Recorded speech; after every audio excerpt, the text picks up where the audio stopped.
ఓం సదాశివసమారంభాం వ్యాసశంకర మధ్యమాం అస్మదాచార్య పర్యంతాం వందే గురు పరంపరాం.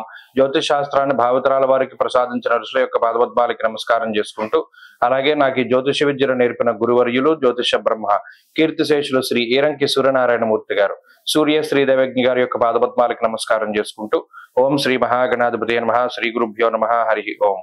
వీక్షకులందరికీ నమస్కారం. ధనురాశి వారికి ఈ వారం చాలా సానుకూలమైనటువంటి గ్రహస్థితి గోచరిస్తూ ఉన్నది. ఈ రాశి వారికి అర్ధాష్టమ రాహు యొక్క దోషం తొలగిపోవడం అన్నది చాలా గొప్ప విషయంగా చెప్పొచ్చు. సప్తమ గురుడు ఉన్నారు, అలాగే షష్ఠ స్థానం ముందు రవి బుధులు యోగిస్తూ ఉన్నారు, సప్తమ ముందు గురుడు యోగిస్తూ ఉన్నారు.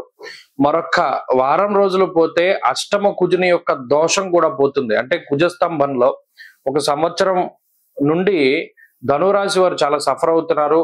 అంటే ఏ విధంగా ఎవరైతే రియల్ ఎస్టేట్ నమ్ముకున్నారో, మిషనరీ వ్యాపారాన్ని నమ్ముకున్నారో, లేదా ఏదైనా ఇప్పుడు టపాసుల వ్యాపారం, ఇలా ఇటువంటి మైనింగ్, ఎక్స్పోర్ట్స్ ఇటువంటి ఏవైతే నమ్ముకున్నారో వారందరూ కూడా చాలా అస్తవ్యస్తమైన జీవనాన్ని గడుపుతూ ఉన్నారు ఈ కుజస్తంభన వల్ల.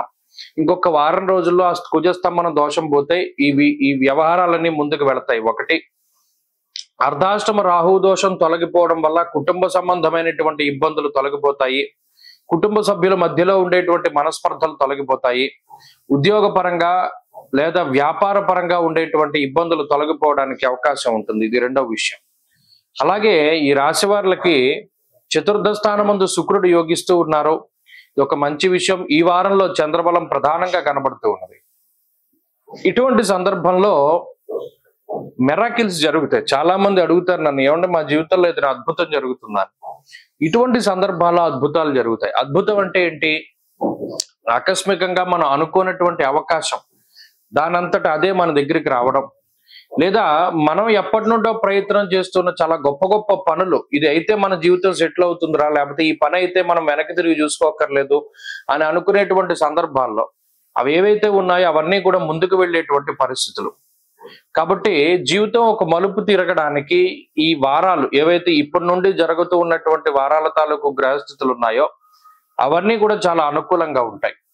కాబట్టి ఈ ధనురాశి వారికి ఉండేటువంటి సమస్యల నుండి ఇది ఉపశమనానికి, ప్రత్యేకించి అనారోగ్య సమస్యల నుండి బయటపడడానికి, గ్యాస్ట్రిక్ సమస్యలు, వెన్నుపాముకి సంబంధించిన ఇబ్బందులు, లేదా ఆకస్మికంగా వచ్చినటువంటి ఏదైనా వాహన ప్రమాదాల తాలూకు లేదా అనవసరమైనటువంటి అనారోగ్య సమస్యలు ఏవైతే ఇవి పెద్దది కాదు అని వదిలేసిన తర్వాత అది పెద్దదిగా మారి సర్జరీల వరకు వెళ్ళి ఇబ్బంది పెట్టినటువంటి సమస్యలు ఏవైతే ఉన్నాయో వాటి నుండి మీరు త్వరితగతిన రికవరీ అవ్వగలుగుతారు. ఆరోగ్య పరిస్థితులు మెరుగుపడతాయి. ఆర్థిక వ్యవస్థ మెరుగుపడుతూ ఉండడాన్ని ఈ వారంలాగా అయితే ధనురాశి వారు చూడవచ్చును. కాబట్టి గ్రహస్థితి చాలా అనుకూలంగా ఉన్నది.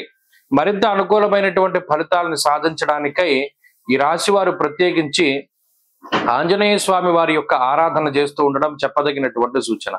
ఈ వారంలో కలిసి వచ్చేటువంటి రోజు శుక్రవారంగా చెప్పవచ్చును. అదృష్ట సంఖ్య 4, అదృష్ట వర్ణము తెలుపు. తదుపరి మకర రాశి.